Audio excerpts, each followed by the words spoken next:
कुछ बड़ी खबर आपको बता रहे हैं। सीएम निवास कार्यालय में कैबिनेट की बैठक हुई है। सीएम भूपेश बघेल की अध्यक्षता में एक बैठक हो रही है। मानसून सत्र में पेश होने वाले संशोधन विधेयकों पर चर्चा हुई है। खरीफ सीजन की खेती को लेकर भी मंथन हुआ है। कर्मचारियों के मुद्दे पर जीएडी के प्रस्ताव पर चर्चा हुई है।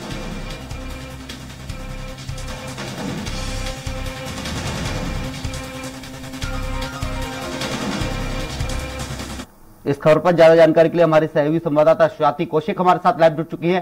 स्वाति, सीएम भूपेश बघेल ने आज बैठक ली है, क्या कुछ हुआ है इस बैठक में? जी देखिए, कैबिनेट की महत्वपूर्ण बैठक जो है वो इस वक्त सीएम हाउस में चल रही है। तमाम मंत्री जो है वो वहां पर मौजूद है। कैबिनेट की बैठक के साथ साथ कांग्रेस के विधायक दल की बैठक भी वहां पर बैक टू बैक होनी है। तमाम जो बैठकें हैं ये आने वाले मॉनसून सत्र में कौन कौन से विषय जो है वो विपक्ष लेकर आ रहे हैं और कौन कौन से जो फैसले हैं उसको लिए जाने हैं, उसका निर्णय इन बैठकों में होना है।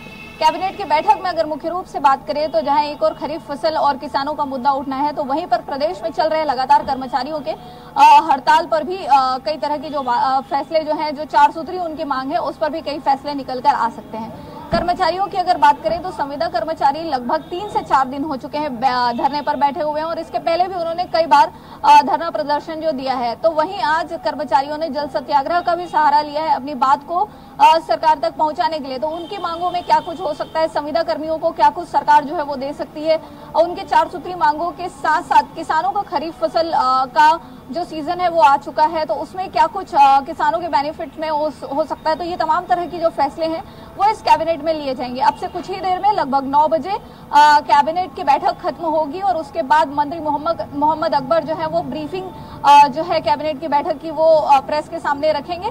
लेकिन तब तक जो चर्चाएं हैं वो चर्चाओं का दौर जो है वो अभी भी इस वक्त सीएम हाउस में चल रहा है और लगातार 2 महत्वपूर्ण बैठकें जो है वो हुई हैं, क्योंकि ये इस पूरे कांग्रेस की सरकार का 5 साल का ये आखिरी सत्र जो है वो होने जा रहा है। मानसून का सत्र जो है वो होने जा रहा है विधानसभा का, तो उसको लेकर भी बीजेपी जो है वो बतौर विपक्षी पार्टी काफी धारदार प्रश्न जो है वो करने जा रही है, सरकार से अविश्वास प्रस्ताव लेकर आने जा रही है। तो उसको लेकर भी बैठकों में चर्चा जो है वो हुई है। जी स्वाति, आज कांग्रेस की तरफ से मौन प्रदर्शन भी किया गया, उसके बाद ये बैठक बैक टू बैक की जा रही है।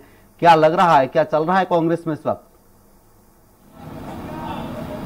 जी बिल्कुल, तो चुनावी समय तो आ ही चुका है। लगभग 2 से 3 महीनों में यहाँ पर प्रदेश में चुनाव होने हैं। जुलाई का महीना शुरू हो चुका है, अक्टूबर नवंबर में प्रदेश में चुनाव है। 2023 और 24 लगातार बैक टू बैक चुनावी वर्ष हम इस समय प्रदेश के लिए कह सकते हैं। तो और उस वक्त दोनों ही पार्टियां, अगर हम कहें तो विपक्षी पार्टी बीजेपी और सत्ताधारी पार्टी कांग्रेस, दोनों ही अपनी अपनी चीजों को जनता तक पहुंचाने के लिए बिल्कुल अपनी योजनाएं, अपनी कार्य, अपनी रणनीति जितनी शार्प कर सकते हैं उतनी करने की कोशिश कर रहे हैं। लगातार दोनों ही पार्टियों की बैठक चल रही है। इस बीच कांग्रेस का आज मौन सत्याग्रह वो भी उस विषय पर कि राहुल गांधी को गुजरात के कोर्ट ने, हाई कोर्ट ने जो सजा यथावत रखी है, तो उस हिसाब से प्रदर्शन की एक व्यक्ति जो है वो बेरोजगारी के सवाल उठा रहा है, महंगाई के सवाल उठा रहा है, लेकिन उसको बोलने नहीं दिया जा रहा है। तो कांग्रेस जो है वो अपने शीर्ष नेतृत्व के साथ साथ बूथ लेवल की जो पूरी कार्य प्रणाली है उसको दुरुस्त करता यहाँ पर दिख रहा है, क्योंकि जहां एक तरफ मौन प्रदर्शन हो रहा है तो वहीं दूसरी तरफ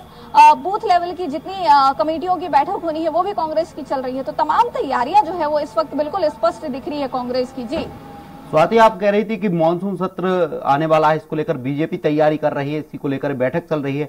क्या बीजेपी क्या तैयारी कर रही है? क्या मानसून सत्र चल पाएगा छत्तीसगढ़ में? जी देखिए, मानसून सत्र को कम दिनों का रखा गया है। इसको लेकर पहले ही विधायक दल की बैठक बीजेपी की हो चुकी है। आज जो बैठक हो रही है ये कांग्रेस के विधायक दल की बैठक होनी है, जो कि सीएम हाउस में ही होनी है कैबिनेट की बैठक के ठीक बाद। तो अगर इन बैठकों को हम समझे तो कांग्रेस जवाब देने के लिए कि बीजेपी इस बार मानसून सत्र में अविश्वास प्रस्ताव लेकर आ रही है, तो अविश्वास प्रस्ताव के दौरान कैसे सवाल उठ सकते हैं, क्या उनको जवाब देना है, ये तमाम रणनीति जो है वो सत्ताधारी पार्टी होने के नाते जवाब देना यहाँ पर महत्वपूर्ण भूमिका है। तो उसको लेकर कांग्रेस जो है वो अपनी पूरी तैयारियां कर रही है। मंत्री मंडल कैबिनेट की बैठक के बाद विधायक दल की जो बैठक होगी उसमें महत्वपूर्ण विषय यही रहना है कि मानसून सत्र में कौन कौन से निर्णय जो है वो पास होंगे और मंजूरी मिलेगी, और कौन कौन से सवाल बीजेपी उठा सकती है, जिसके लिए पहले से ही कांग्रेस को रेडी रहना है। जी स्वाति, सर्वदलीय बैठक की बात की जा रही है, सर्वदलीय बैठक को लेकर बीजेपी की तरफ से कुछ कहा गया है क्या? जी देखिए, अभी बीजेपी की तरफ से उनकी बैठकों को लेकर कोई स्पष्ट बात नहीं आई है, लेकिन बीजेपी अपने स्टैंड में बिल्कुल क्लियर है कि वो इस बार मानसून सत्र में अपनी बातों को रखते हुए सरकार के खिलाफ अविश्वास प्रस्ताव जल्दी ही पेश करेगी। जी, वो कौन सा मुद्दा है कि बीजेपी कांग्रेस को घेरने की तैयारी कर रही है छत्तीसगढ़ में, जिस पर बैठक चल रही है, जिसमें सीएम भूपेश बघेल अपने विधायकों मंत्रियों को जानकारी दे रहे हैं कि किस तरीके से उनका जवाब देना है?